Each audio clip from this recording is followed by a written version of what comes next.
અનાગારિક ધર્મપાલના જીવન અને કાર્ય વિશે જાણીએ તો આપણે દંગ રહી જ જશું, કારણ કે એક વિદેશથી આવેલ વ્યક્તિ એ ભારતમાં બૌદ્ધ ધર્મના નવજીવન માટે કેટલું સુંદર કાર્ય કર્યું હતું. આપણે ભારતના કોળી, ઓબીસી, એસસી, એસટી સમાજના લોકો તેમનું આ ઋણ ક્યારેય નહીં ચૂકવી શકીએ, કારણ કે આપણા મૂળ ધર્મ બૌદ્ધ ધર્મ માટે આપણે જે ના કરી શક્યા તે અનાગારિક ધર્મપાલે કરીને બૌદ્ધ ધર્મની ઉત્તમ સેવા કરી છે અને ભારતમાં બૌદ્ધ ધર્મને ફરીથી જીવંત કરવામાં તેઓનો ફાળો અદ્ભુત છે. તે અનાગારિક ધર્મપાલને દિલથી વંદન. આ ઉમદા બૌદ્ધ દેશભક્ત અને બૌદ્ધ ધર્મના પુનરુત્થાન અને પ્રચારમાં ઉચ્ચ વ્યક્તિત્વનો જન્મ 17 સપ્ટેમ્બર 1864ના રોજ શ્રીલંકા, તે સમયે સિલોન ના માતારામાં એક અગ્રણી બૌદ્ધ કુલીન સિંહાલી પરિવારમાં થયો હતો. તેમનું નામ ડેવિડ હેવાવિતારાણે રાખવામાં આવ્યું હતું. મિશનરી શાળાઓમાં શિક્ષણ મેળવ્યું હોવા છતાં અને તેના પિતા દ્વારા સિવિલ સર્વિસ કારકિર્દી માટે નિર્ધારિત હોવા છતાં તેણે 18 વર્ષની ઉંમરે બૌદ્ધ ધર્મના પુનરુત્થાન અને માનવતાની સેવા માટે પોતાનું જીવન સમર્પિત કરવાનો સંકલ્પ કર્યો. આનાથી યુવાન ડેવિડને બૌદ્ધ નામ ધર્મપાલ, જેનો અર્થ થાય છે ધમ્મના રક્ષક, અપનાવવા માટે પ્રેરિત કર્યા. ત્યાંથી તેણે પોતાનું જીવન બુદ્ધ શાસનને સમર્પિત કર્યું, 8 ઉપદેશોનું નિશ્ચિતપણે પાલન કર્યું અને પોતાને સાધુ, અનાગારિકા તરીકે નિયુક્ત ન કરવા છતાં બેઘર જીવન લીધું. તેમણે બૌદ્ધ ધર્મને તેના જન્મના દેશ ભારતમાં જીવંત આસ્થા બનાવ્યો હતો અને સમગ્ર વિશ્વમાં બુદ્ધ, ધમ્મ અને સંઘ પ્રત્યે જાગૃતિ ફેલાવી હતી. જાન્યુઆરી 1891માં ભારતમાં બુદ્ધગયાની તેમની પ્રથમ મુલાકાત દરમિયાન મહાબોધિ મંદિરની ઉપેક્ષા કરવામાં આવેલી સ્થિતિના સાક્ષી બનીને તેઓ ખૂબ જ દુઃખી થયા હતા, જ્યાં રાજકુમાર સિદ્ધાર્થે સર્વોચ્ચ જ્ઞાન પ્રાપ્ત કર્યું હતું. તેમણે ભારતમાં બૌદ્ધ ધર્મને પુનર્જીવિત કરવા માટે વજ્રાસન, હીરાની બેઠક પર બુદ્ધ ધ્યાન આપવા માટે બેઠા હતા, પર તેમના કપાળને સ્પર્શ કરતી વખતે અડગ સંકલ્પ લીધો.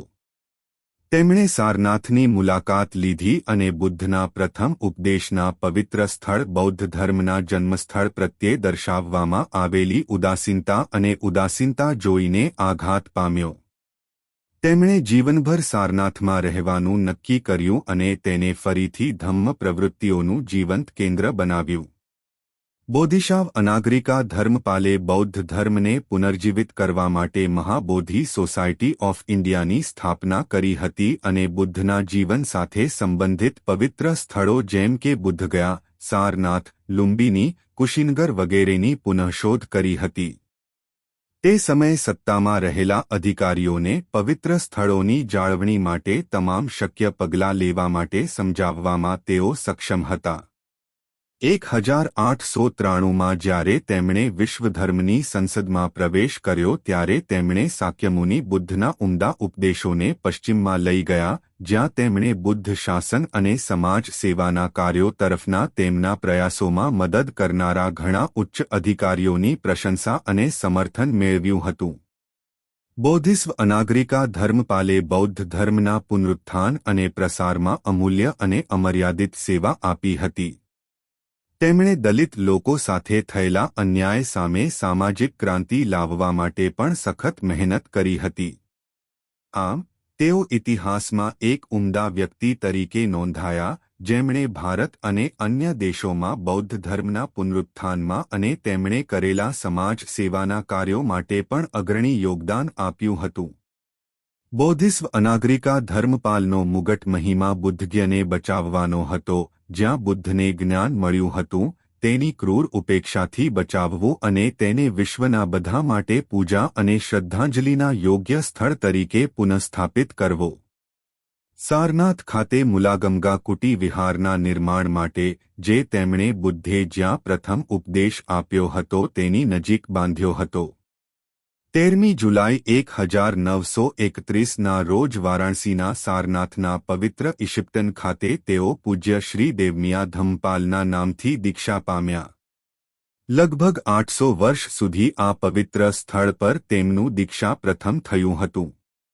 આનું કારણ એ હતું કે બૌદ્ધ ધર્મના વિરોધી દળોએ આ પવિત્ર સ્થળ પર કબજો જમાવી લીધો હતો, પરિણામે આટલા લાંબા સમયથી ત્યાં કોઈ દીક્ષા સમારોહ નહોતી. 16 જાન્યુઆરી 1933ના રોજ પૂજ્ય ધમ્મપાલને ઉચ્ચ પદ મળ્યું. વિશ્વભરમાં બુદ્ધ શાસનની અભૂતપૂર્વ સેવા કર્યા પછી આ મહાન વ્યક્તિ બોધિસત્વ અનાગરિકા ધર્મપાલ, પૂજ્ય ધમ્મપાલ એ 28 એપ્રિલ 1934ના રોજ સારનાથ, ભારતમાં એક મહાન શૂન્યતા છોડીને અંતિમ શ્વાસ લીધા હતા, જે ભરવું સરળ નથી. તેમની અસ્થિઓ સારનાથ ખાતે મુલાગંધા કુટી વિહારની સામે મૂકવામાં આવી છે.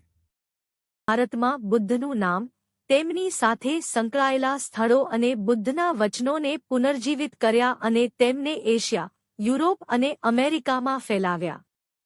તેમણે જ સ્વામી વિવેકાનંદને શિકાગોમાં યોજાયેલી વિશ્વ ધર્મ પરિષદમાં તેમને ફાળવવામાં આવેલા સમયમાંથી થોડો સમય આપીને બોલવાની તક આપી હતી.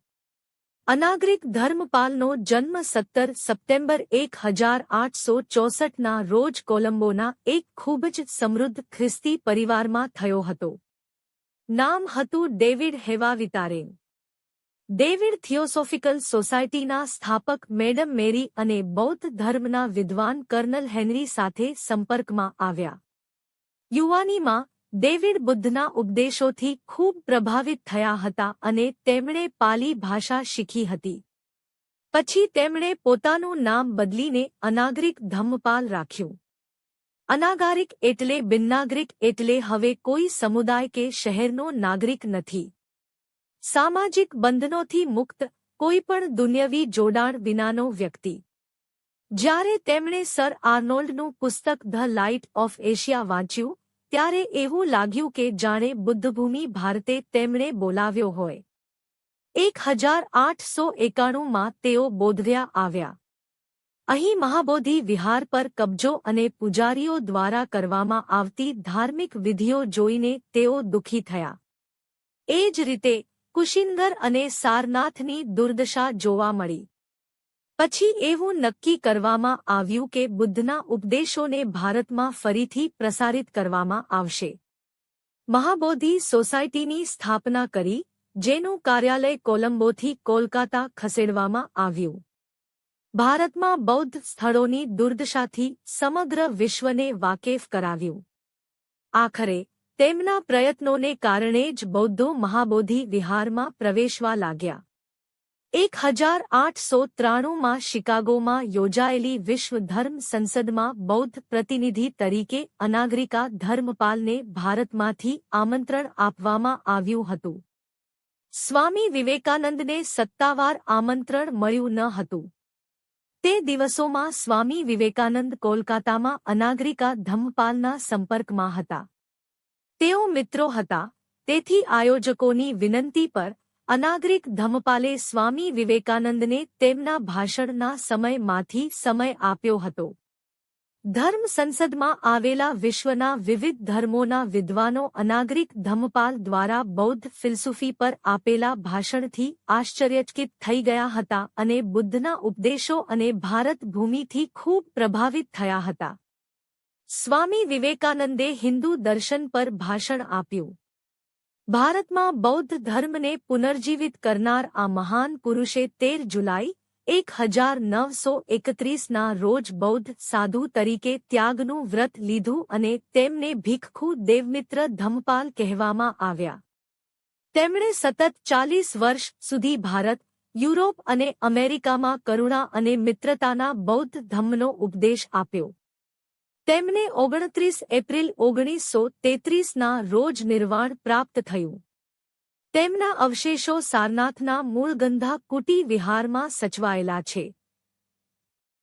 આવા બોધિસત્વને હું વારંવાર નમન કરું છું. તેમની યાદમાં પાલી ગૌરવ દિવસ 17 સપ્ટેમ્બર સમગ્ર વિશ્વમાં ઉજવવામાં આવે છે. આ ફોટો શિકાગો ખાતે ડાબેથી જમણે આ દુર્લભ ચિત્રમાં વીરચંદ ગાંધી, જૈન ધર્મ, અનગરિકા ધર્મપાલ, શ્રીલંકાથી દક્ષિણ બૌદ્ધ ધર્મ, સ્વામી વિવેકાનંદ, હિન્દુ ધર્મ અને જી. બોનેટ મૌરી, એક ફ્રેન્ચ પ્રોટેસ્ટન્ટ ઇતિહાસકાર, શિકાગો, 11 સપ્ટેમ્બર 1893 ના રોજ વિશ્વ ધર્મ સંસદના મંચ પર 76